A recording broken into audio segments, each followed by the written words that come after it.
So apparently y'all like doing burnouts. My Gen 3 burnout video did really good. It's time to do Gen 4. So keep in mind, I need those subscriptions at 1,000 subs, which will probably hit this weekend. I'm going to go ahead on and do my 6L80/6L90 video. We'll get those transmissions shift like they're supposed to. I'll walk you through torque model. I'm going to walk you through shift speed. I'm going to walk you through some of the torque management on those. We'll go through a little bit of all of it. It'll probably be a, I don't know, 25, 30, 40-minute video, whatever it ends up being. But it's going to be a long video explaining how this stuff is done. So anyways, let's jump into the Gen 4 stuff. All right, so to keep everything uniform, we're going to use my 2013 Chevy Silverado 5.3 stock file. This is going to be, everything's going to be valid from 07, like new body style, like not the 07 Classics, that would use the Gen 3 video, but the 07 new body style up to 13 trucks or 14 SUVs. We're just going to wing this thing. I'm going to go through here and we'll just build it together. I'm not going off script. So anyways, let's start off. So we're going to go to top left corner, open file button, and we're going to open up our Silverado stock file. You can just double click this and it will open right up.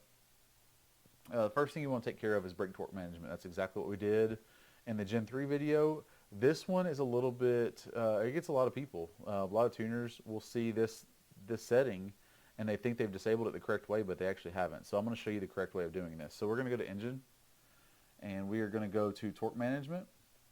And down here at the bottom, we're going to go down this left-hand column. And again, I put up my tips and tricks for how to see all this stuff. So if your HPtuners doesn't look like this, I'll just show you real quick. You'll go up to edit and you're going to go to view and you're going to make sure that advanced is selected.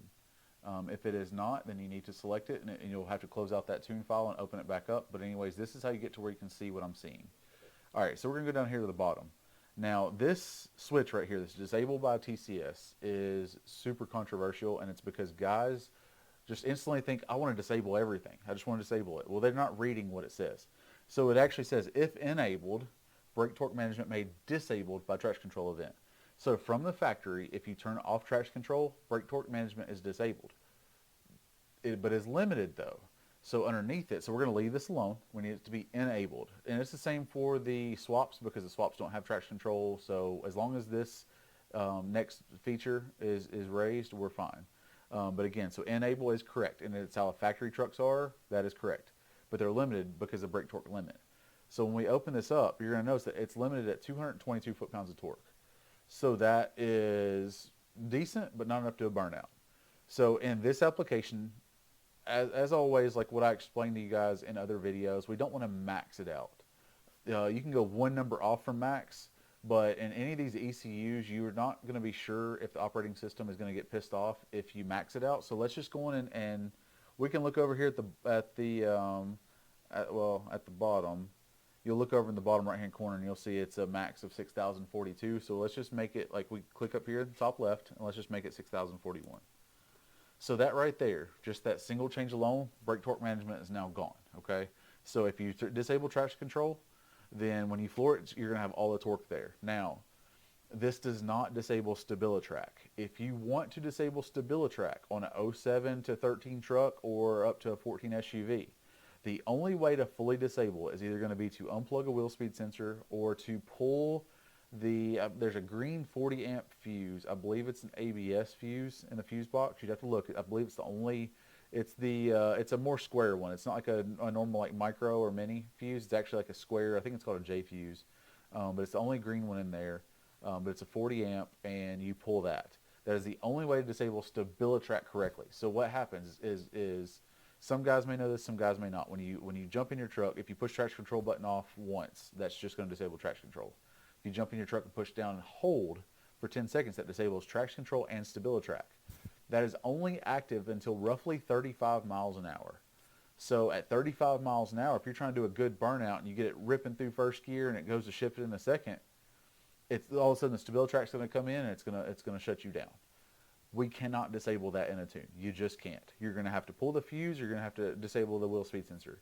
I think there may be somebody that offers a switch. I know they do on the Gen 5 truck. I think Shane Hines has a switch for the Gen 5 trucks where it'll intercept the wheel speed sensor. But if not, you're going to have to do this yourself. So anyways, we've got that taken care of. Hopefully you saw my other video where we talked about the motor mounts. Motor mounts are going to be critical for doing burnouts. So as long as that's all squared away, let's proceed.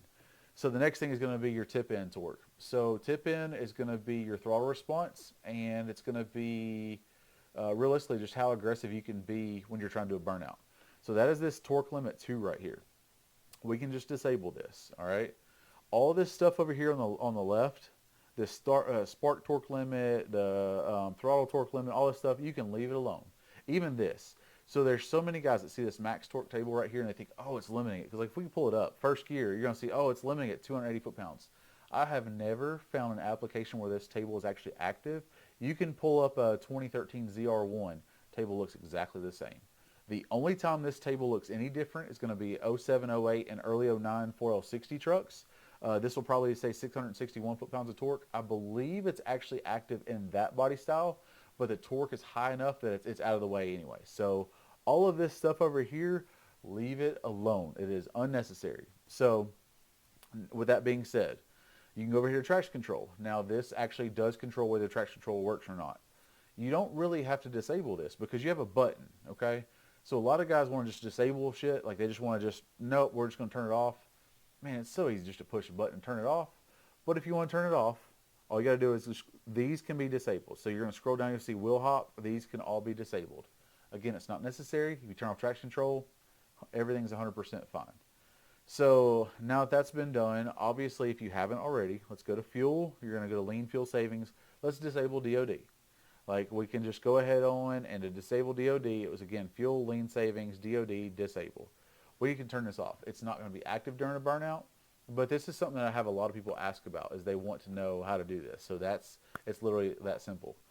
All right, so the next thing that a lot of guys are going to be confused upon is power enrichment. So we're going to go to fuel, power enrich. And so the first thing they're going to want to do is they see this delay and see 5,000 RPM, they just want to zero it out. Completely unnecessary. This is the RPM that disables your enrichment timer, okay?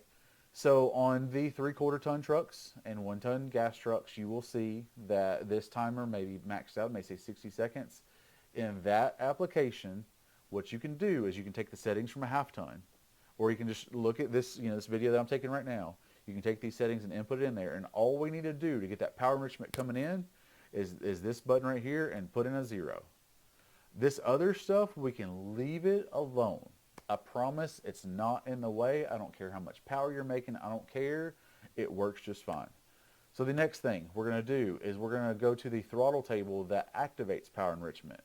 So you're going to go right here to throttle and hot, okay? So this whole table is 87%. What this table is saying is that you have to go over 87% TPS for the power enrichment to come in. So I'll show you what I do. You can make this say whatever you want it to say, but usually what I'll do is I'll highlight 3,000, I'll type in 60. And then I'll go to 3,500 and I'll do 50, 40, and I'll just come over here and highlight everything and go 30. That right there is going to get you to the point that your truck, if it's stock converter especially, it's probably going to need more than 60% throttle to actually do a burnout anyways. If you've got a loose converter and it doesn't take as much TPS to get you spinning, first off, you're probably not going to be watching the burnout video, but if you are, you can reduce this to whatever. You can come up here and you can subtract 20% off of it, and then hit plus. You can do whatever you want. It doesn't matter. But this 60 setting, the 60, 50, 30, that's what I found that I like best when it comes to doing factory programming, to stock trucks, any of that stuff. Just this is what it needs. So again, this table, and then zero out your enrichment timer. You don't have to touch anything else. It is as simple as that. Another one that this is going to be more for the 6L80, 6L90 trucks. 4L60 trucks, this is left alone.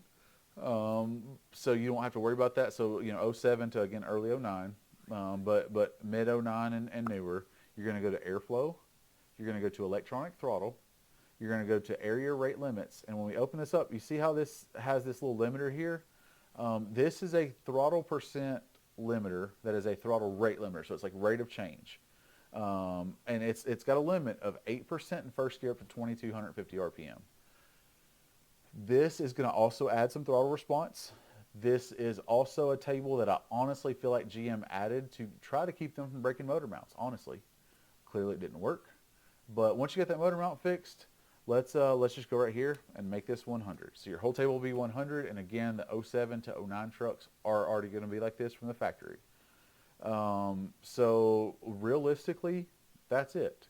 If y'all want to know of something else, just leave me a comment. Let me know. I can do another little HPtuners trick right now if you want, just because this trips up tuners left and right. So you want to increase your speed limiter, and you type in your super high speed limit number, but it's still, the limiter's still coming in at 98 miles an hour. So what do you do? Well, the reason why is because your speed limiter is actually in the body control module. That is where it's at. And they did that, I honestly believe, to be able to control speed limit via OnStar eventually. Because I don't know if you guys know this or not, but pretty much if you're driving a vehicle with OnStar or anything newer, the government can shut you down for any reason. So if they want to do like a mass mandate of nobody drives, they can literally contact OnStar and give everybody like a 10 mile an hour speed limit, and there's nothing we can do about it. So here's where tuning comes in. So we can go over here to Speedo, and you'll see right now we're set to 98 miles an hour. Now this is not, a lot of guys will think this is for tire speed limit. It is not. It is for drive shaft speed limit. Well, there's a critical speed limit with the drive shaft where you will sling these things. If you've watched dyno videos of these shops that don't tune trucks very often, and they'll stick them up in third gear and run inertia only, and they'll spit the drive shaft out, it is 100% their fault because they should have known. First off, if you don't know what you're doing, don't have the truck on the dyno in the first place. But I always dyno a 4L60 truck in second with torque converter locked, or a 6L80 truck in third with torque converter locked, depending on gear ratio and tire size. If it's a 342 truck on a stock tire size, third gear's fine. Tire size is less relevant because your drive shaft speed is going to be roughly the same. I just don't like running some of these mud tires up to crazy speeds. But if you guys want to know what I would suggest doing, you could bump this up, say 20 miles an hour if you want. I'm going to tell you that on the dyno, it feels like the critical speed is right around 108 to 110 is where I can personally feel the drive shaft shaking. That is the point that it makes me cringe. I have never in my life, in 17 years, dropped a drive shaft out of a GM truck accidentally like this.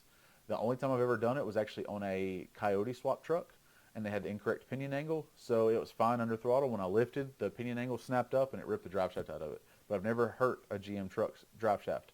It's for this reason, because I'm overly critical about this. So again, y'all want to make it 118, you can. You can make it 108 if you want. 108 is probably what I would set to on a personal truck. But doing this right here is not going to solve the problem. If you look over here at this source, the GM land, that is because your speed limiter, again, is in the body control module, and it's the ECU is being told that via CAN.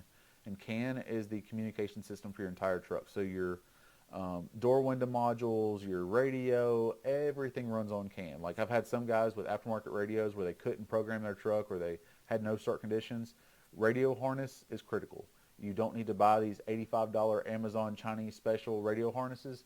Spend the $300 or whatever it is to buy the correct radio harness for your truck, and it won't cause you any issues.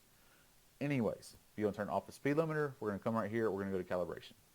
That right there handles that.